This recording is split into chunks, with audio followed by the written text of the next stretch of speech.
जय मसीह की सबको हमारे इस चैनल पे आप सबको स्वागत करता हूं मैं हमारे प्रिय प्रभु यीशु मसीह के नाम से। आज हम बात करने वाले हैं एपोलोजेटिक्स के ऊपर और हमारे साथ है ब्रदर पंकज जो कि सत्य टुडे फाउंडेशन के फाउंडर हैं और वो एपोलोजेटिक्स सिखाते हैं और एपोलॉजिस्ट ट्रेन करते हैं। और आज हम देखने वाले हैं एपोलोजेटिक्स क्या है, उसका एप्लीकेशंस, उसका ब्रांचेस सब देखने वाले हैं। और आइए हम स्टार्ट करते हैं इस डिस्कशन को छोटे से प्रेयर के साथ।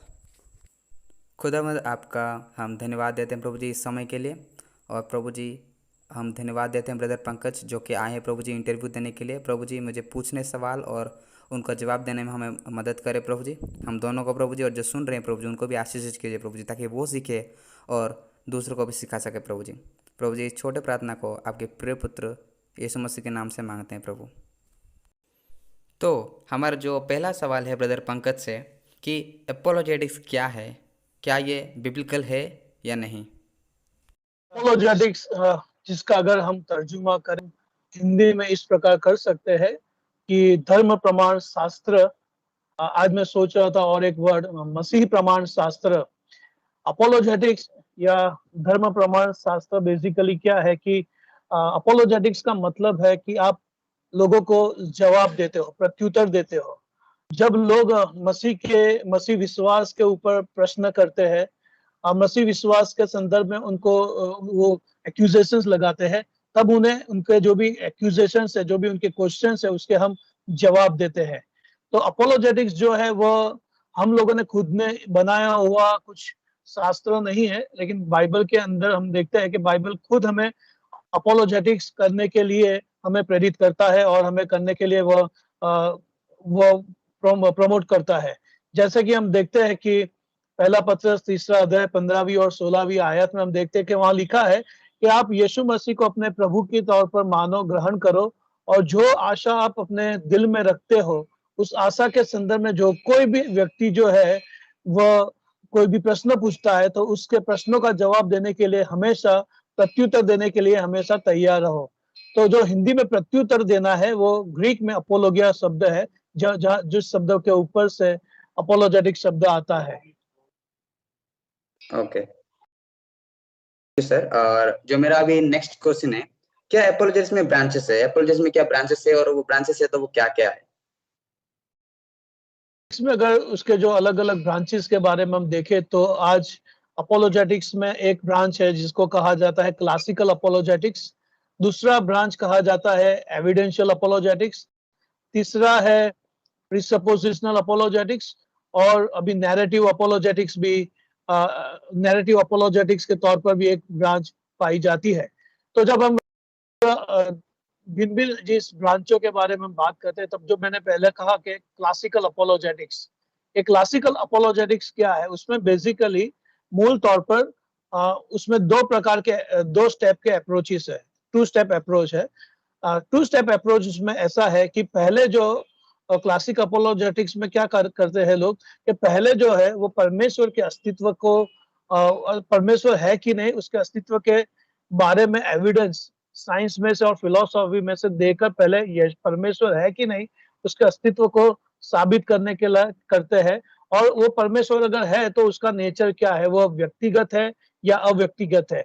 तो क्लासिकल अपोलोजेटिक्स में जो फर्स्ट स्टेप है उसमें परमेश्वर अस्तित्व करता है और वो व्यक्तिगत परमेश्वर है, वो एक पहला स्टेप है। फिर दूसरा स्टेप है कि अगर परमेश्वर है तो वो कौन है, तो उसमें यीशु मसीह वो परमेश्वर है और उसके जो क्लेम्स है और उसके जो क्लेम्स है, उसके क्लेम्स के बारे में बताया जाता है, उसकी ऐतिहासिकता के बारे में बताया जाता है। और साथ में यीशु मसीह जो है वो मरा था, वो फिर से जी उठा था, उसके ऐतिहासिक तथ्यों को भी, उसके ऐतिहासिक एविडेंसेस को, तथ्यों को भी उसमें प्रस्तुत किया जाता है। तो इस तरह से क्लासिकल अपोलोजेटिक्स में परमेश्वर के अस्तित्व को साबित करना वो कैसा है, और फिर सेकंड स्टेप है कि वो परमेश्वर यीशु मसीह है जिसका ऐतिहासिक हमारे पास प्रमाण है, जो मरा था और फिर से जी उठा, उसके भी हमारे पास ऐतिहासिक प्रमाण है। लेकिन साथ में यह भी कहना चाहता हूँ कि क्लासिकल अपोलोजेटिक्स में फिलोसॉफी, तत्वज्ञान, साइंस, विज्ञान और हिस्ट्री, इतिहास, इन तीनों जो विषय है, इन तीनों विषयों के विषयों का उसमें इस्तेमाल किया जाता है। तीनों विषयों के द्वारा हम एविडेंसेस और रीजंस को हम प्रस्तुत करते हैं ताकि लोग परमेश्वर के बारे में जान सके।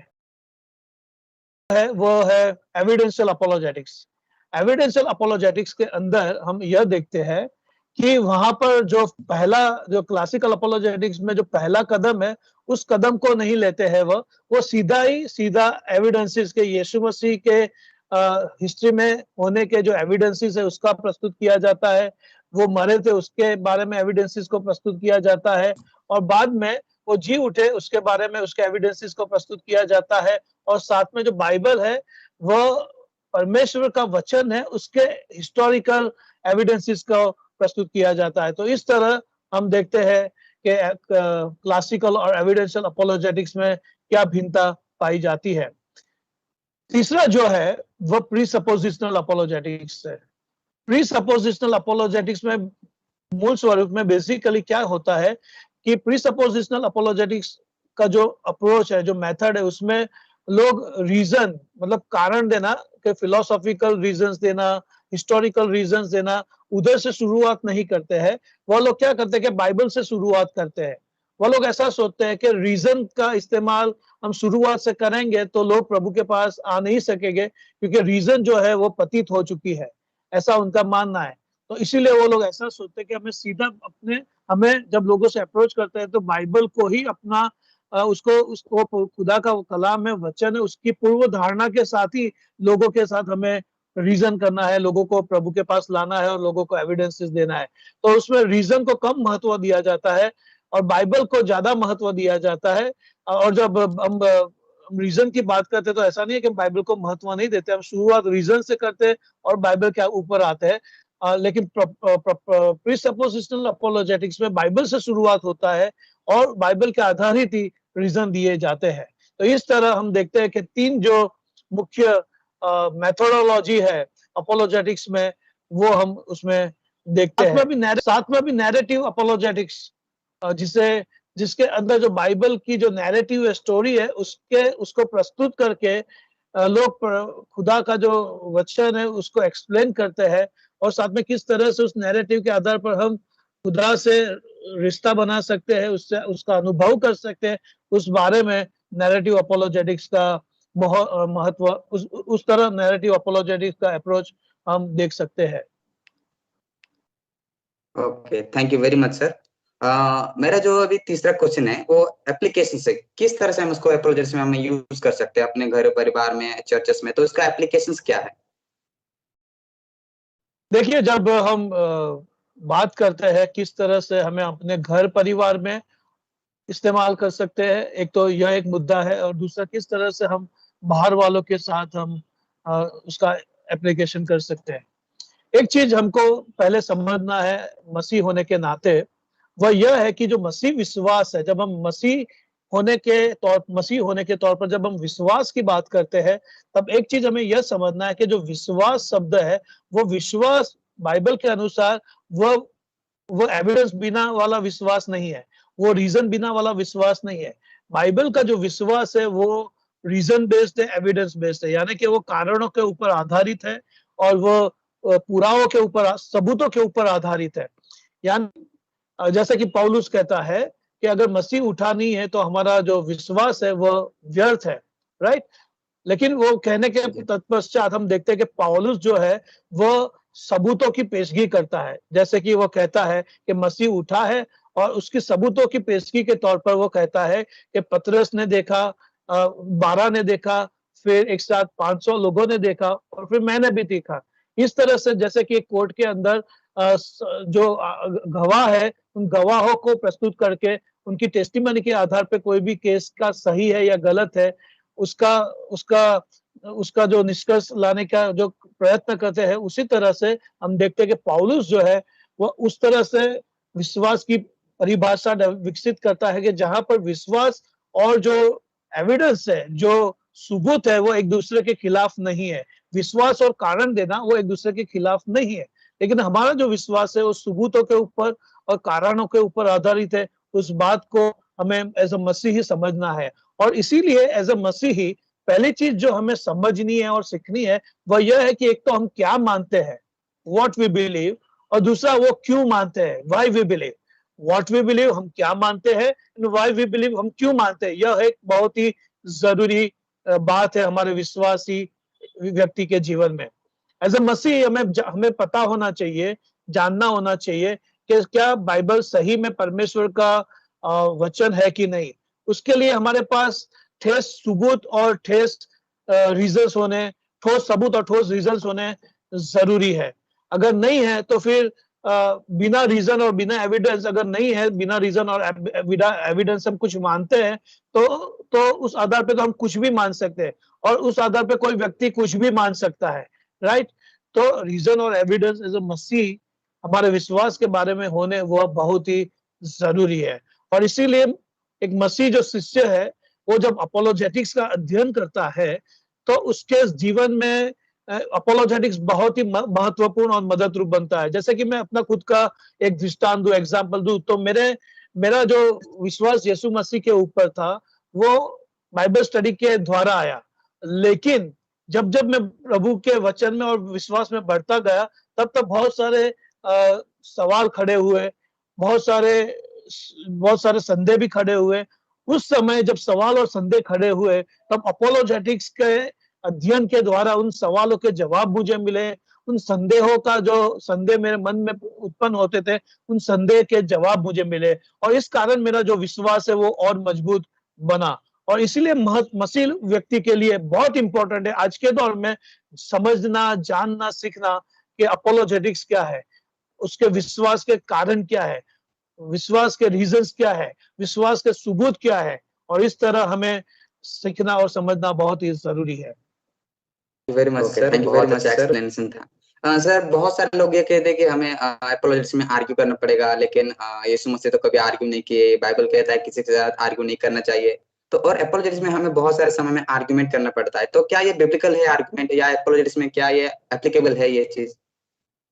देखो, लोग जब आर्ग्यूमेंट शब्द का इस्तेमाल करते हैं तो लोगों के मन में ऐसा होता है कि आर्ग्यूमेंट करना यानी किसी के साथ झगड़ा करना, मतलब शब्दों का इस्तेमाल करके झगड़ा करना।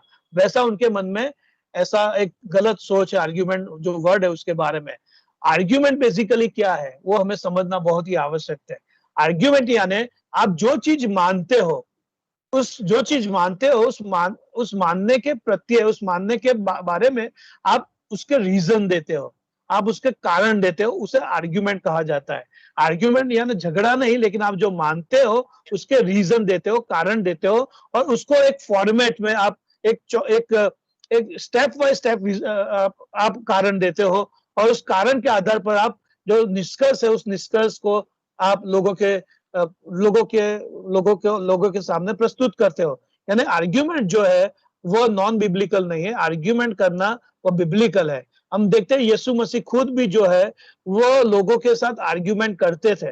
लोग अक्सर ऐसा सोचते कि यीशु मसीह कभी आर्ग्यूमेंट नहीं करते थे, लेकिन यीशु मसीह आर्ग्यूमेंट करते थे। जब लोग उनको सवाल पूछते थे तो सवाल को जवाब देने के बजाय वो सामने सवाल पूछते थे। हम देखते हैं कई बार यीशु मसीह आर्ग्यूमेंट देते हैं। इनफैक्ट हम यह भी देखते हैं प्रेरितों का जो काम है उसका जो फर्स्ट चैप्टर है उसमें पहली, दूसरी और तीसरी आयत को अगर हम पढ़ेंगे तो वहां पर हम देखते हैं कि यीशु मसीह खुद जो है वो जिंदा होने के पश्चात 40 दिन तक लोगों को उन्होंने प्रूफ दिए, ऐसा अंग्रेजी बाइबल में लिखा है, प्रूफ दिए यानी सबूत दिए। यानी यीशु मसीह खुद भी प्रूफ, सबूत की पेशगी करते हैं।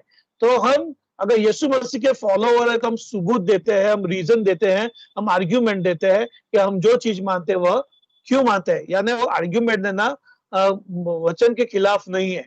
और दूसरा एक जो विरोधाभास, जो लोग ऐसा सवाल करते हैं कि हमें आर्ग्यूमेंट नहीं करना चाहिए, वो लोग का खुद का एक विरोधाभास देखिए। वो हमारे साथ आर्ग्यूमेंट करते हैं, वो हमारे साथ आर्ग्यूमेंट करते हैं कि हमें आर्ग्यूमेंट नहीं करना चाहिए। हमारे साथ दलील करते हैं कि हमें दलील नहीं करना चाहिए।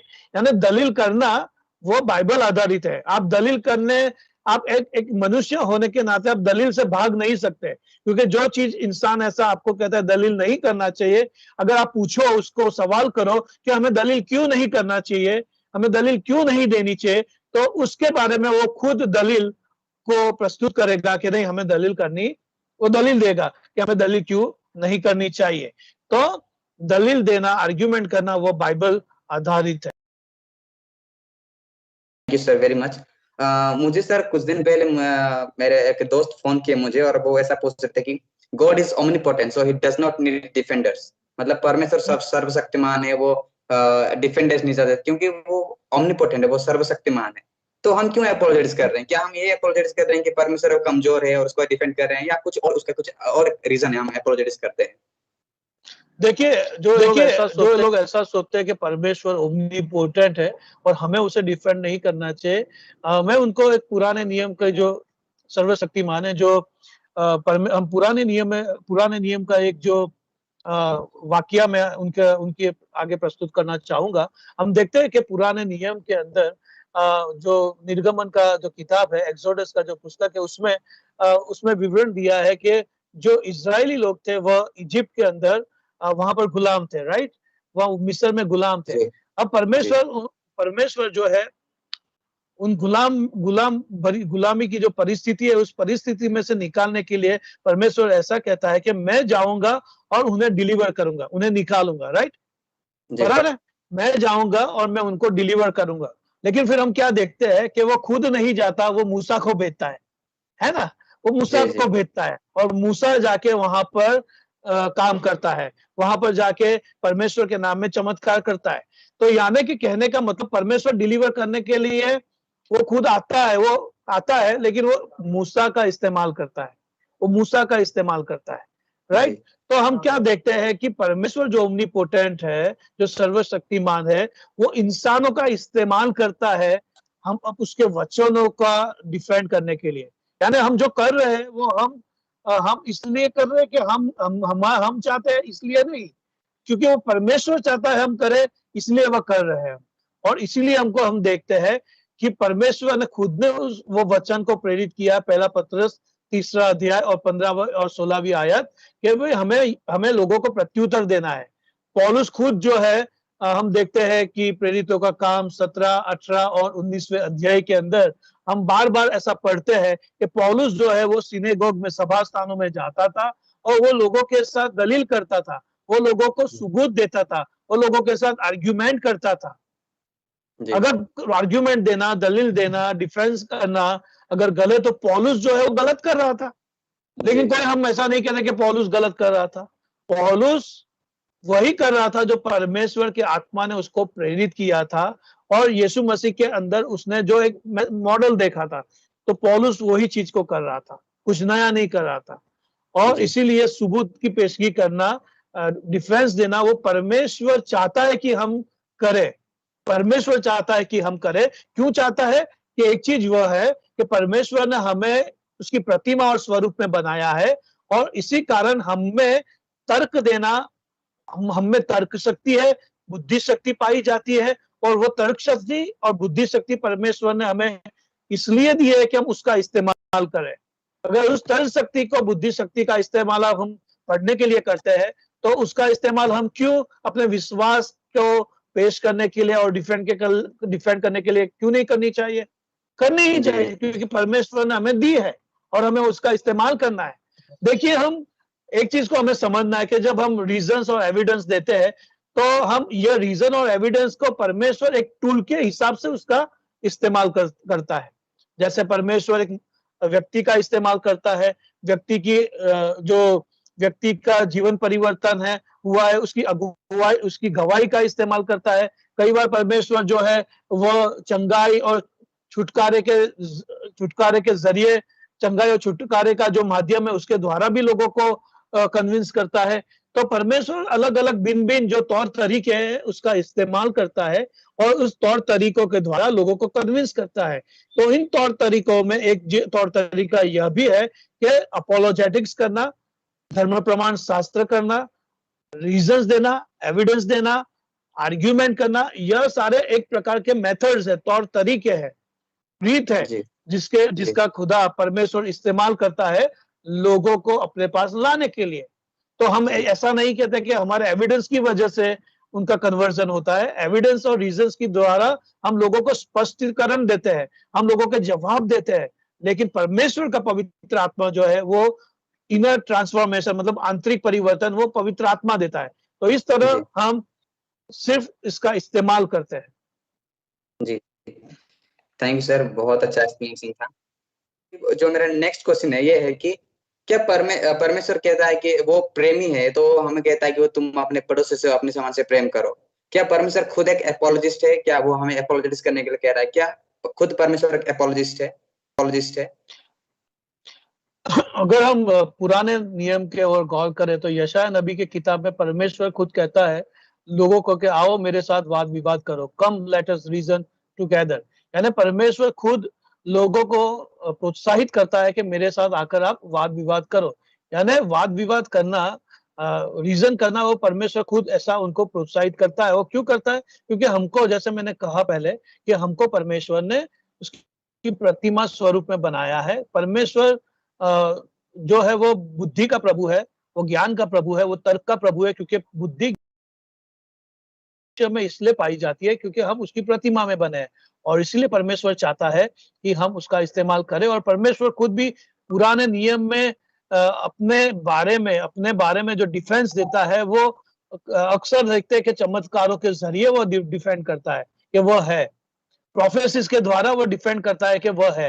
यानी कि इजराइलियों के बीच में वो चमत्कार करता है, चमत्कार के द्वारा वो उनको बताता है, वो प्रमाणित करता है कि मेरा अस्तित्व है, मैं सच्चा परमेश्वर हूं कि जो चमत्कार कर सकता है।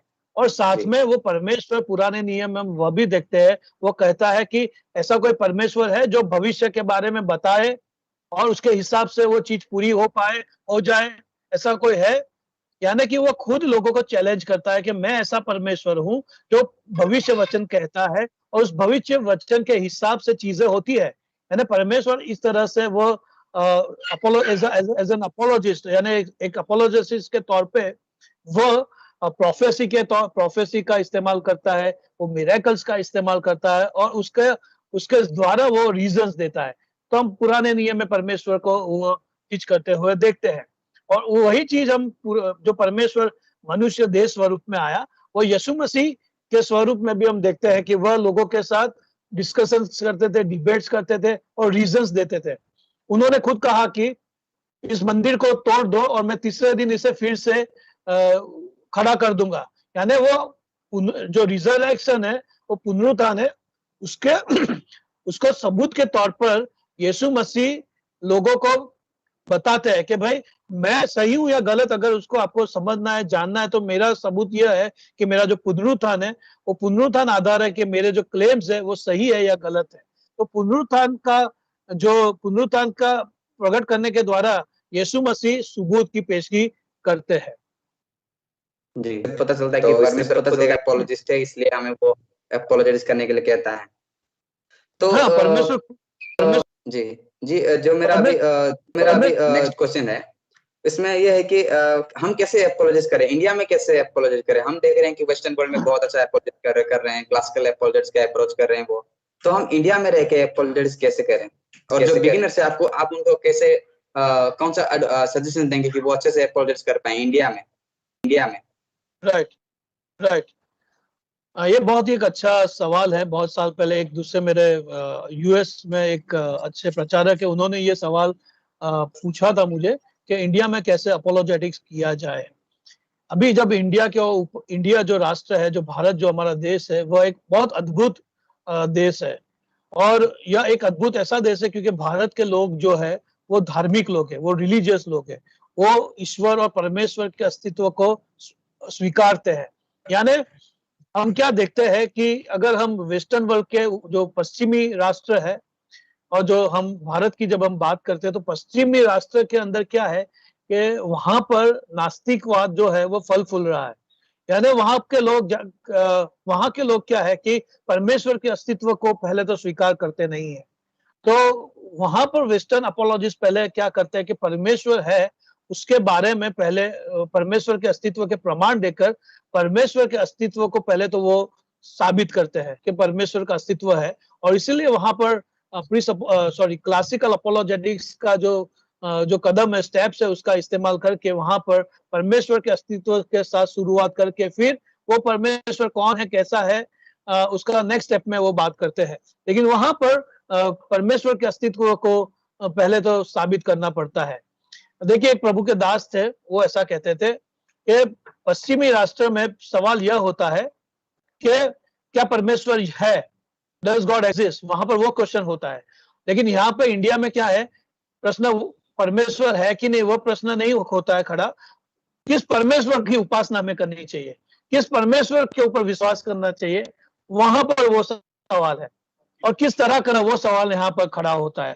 तो यहाँ पर दो अलग अलग जो है हमारे पास क्या कहते हैं कि कॉन्टेक्स्ट है, अलग अलग दो संदर्भ है। इंडिया का रिलीजियस है, यहाँ पर बहुत सारे धर्म है, जैसे कि हिंदू धर्म है, इस्लाम है, जैन धर्म है, बौद्ध धर्म है, बहुत सिख धर्म है, बहुत सारे अलग अलग धर्म है, बहुत सारे अलग अलग भिन्न भिन्न प्रकार के पंथ भी है, शाखाएं है। यानी कि जिस इंसान से भी आप मुलाकात करते हो वो हर इंसान अलग अलग चीज को मानता है। तो हमें क्या करना है, वो एक सिंपल आंसर नहीं हो सकता है। पहली चीज तो यह है, शुरुआत के तौर पर तो अक्सर शुरुआत के तौर पर डेफिनेटली हमें जो पश्चिमी जो वेस्टर्न एपोलॉजिस्ट ने जो कुछ मटेरियल डेवलप किया है, उस डेवलप को जो मटेरियल डेवलप किया है, जैसे नॉर्मन गाइजलर, विलियम लेन क्रेग, जेपी मॉरलैंड जैसे एपोलॉजिस्ट है, उन सबका जो भी मटेरियल है उनका स्टडी करके हमारा फाउंडेशन स्ट्रॉन्ग करना बहुत ही जरूरी है। तो पहली चीज है कि आप डॉक्टर नॉर्मन गाइजलर है, डॉक्टर जेपी मॉरलैंड है, डॉक्टर विलियम लेन क्रेग है, पॉल कुपन है, वैसे बहुत सारे अपोलॉजिस्ट है जिनका मटेरियल पहले तो आपको आपकी फेथ के रीजंस और कैसे डिफेंस देना है उसके बारे में आपको बहुत अच्छी तरह से वो आपको तैयार करते हैं। तो इनका मटेरियल को हमें पहले स्टडी करना बहुत ही आवश्यक है। साथ में हमें, जब हम इंडिया की बात करते हैं तो इंडिया के अंदर हमें तो एक चीज है, जो अवेलेबल रिसोर्स की अगर बात करूं तो अवेलेबल रिसोर्सेस में डॉक्टर विशाल मंगलवाड़ी के जो किताब है वो हमें हेल्पफुल हो सकते हैं। जैसे उन्होंने किताब लिखी है द वर्ल्ड ऑफ गुरुज, और ऐसी दूसरी कई सारी किताबें जो उन्होंने लिखी है, उसका इस्तेमाल करके इंडियन कॉन्टेक्स्ट के अंदर हमें अपोलोजेटिक्स करने के लिए एक बुनियाद बन सकती है। मैं ऐसा नहीं कहता हूं कि इससे ही आपका अपोलोजेटिक्स का पूरा स्टडी खत्म हो जाता है, लेकिन एक बुनियाद बन सकती है। लेकिन बहुत सारी चीजों में मैं ऐसा भी कहना चाहता हूं कि बहुत सारी चीजों पे हमें काम करना और बाकी है। तो जब इंडिया के अपोलोजेटिक्स के बारे में हमें बात करना है तो हमें तो पहली चीज यह है कि हमें बहुत कुछ हमें खुद को करना है, बहुत कुछ हमें खुद स्टडी करना है, हमें अध्ययन करना है, हमें अपना खुद का इंडियन रिलीजियंस एंड फिलोसॉफी का स्टडी करके हमें खुद का मटेरियल भी डेवलप करना है, जो हमारे लिए एक बहुत बड़ा चुनौती है, चैलेंज है, जो एक्चुअली जो अभी अपोलोजेटिक्स में कदम रख रहे हैं उनको मैं वो चुनौती देना चाहता हूं कि वो भारत के जो धर्म है, भारत के जो शास्त्र है, उनका गहराई से अध्ययन करके उसका अध्ययन करके हमें अपने अपोलोजेटिक्स मेथोडोलॉजी को डेवलप करना चाहिए। तो यह एक चीज हम ये एक बहुत बड़ी चुनौती है जो हमें करनी है। लेकिन जैसे मैंने कहा, शुरुआती तौर पर हम वेस्टर्न अपोलोजिस्ट का मटेरियल यूज करो, अपना बुनियाद बनाओ, और साथ में Indian scriptures, Indian religions, philosophy का स्टडी करो और उनका एनालिसिस करने का सीखो। उनको कैसे हमें उसको एनालिसिस करना है, कैसे हमें उसको लॉजिकली, फिलोसॉफिकली एनालिसिस करना है, हिस्टोरिकली एनालिसिस करना है, वो सब करके हमें अपने आंसर्स और रिस्पॉन्सेस को हमें खुद को विकसित करने पड़ेंगे, जो हमारे लिए एक बहुत बड़ी चुनौती है जो हमें करना है।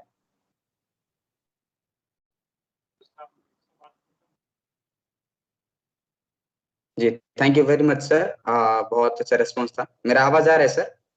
हाँ, आवाज आ रहा है जी।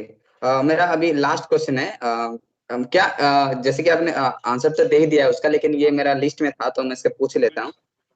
इवेंजलिज्म करने के लिए क्या अपोलोजेटिक जरूरत है? इवेंजलिज्म करने के लिए क्या अपोलोजेटिक्स जरूरी है? एक्चुअली देखा जाए तो मैं उसका उसके बारे में एक ही चीज कहूंगा कि इवेंजलिज्म और अपोलोजेटिक्स सिक्के के दो अलग अलग साइड है, टू साइड्स ऑफ सेम पहलू है। इवेंजलिज्म और अपोलोजेटिक्स अगर हम प्रेरितों के काम में देखते हैं तो एक ही साथ में जा रहे हैं, साथ साथ में ही जा रहा है। जैसे कि हम प्रेरितों के काम 17वें अध्याय में अगर हम पढ़ेंगे तो पौलुस जो है वो जब सभा स्थानों में जाता है, सिनेगॉग्स में जाता है, तो वो वहां पर लिखा ऐसा है कि वो सभा स्थानों में गया और उसने फिर शास्त्र में से उसने वाद विवाद किया और लोगों को शास्त्रों के में से उसने सबूत दिए कि यीशु जो है वही मसीह है। यानी अपोलोजेटिक्स कर रहा है। क्या कर रहा है वो पुराने नियम में से प्रोफेसीज, पुराने नियम में से वो रीजंस और सबूत दे रहा है कि जिस यीशु का हम प्रचार कर रहे हैं वही मसीह है। यानी कि अपोलोजेटिक्स और सुसमाचार दोनों यहाँ पर एक ही साथ में जाते हुए हम देख पा रहे हैं। यानी अपोलोजेटिक्स और इवेंजलिज्म दोनों बाइबल के अंदर साथ में ही जाते हैं, कभी वो अलग अलग नहीं जाते। और अक्सर अगर मैं कहूं तो अपोलोजेटिक्स और इवेंजलिज्म जब जब अगर मैं खुद का अनुभव के बारे में बात करूं तो मेरा जो भी सुसमाचार प्रचार करने का अभी तक का जितना भी मेरा खुद का अनुभव है उसमें अपोलोजेटिक्स और इवेंजलिज्म कभी भी अलग हो नहीं पाया है।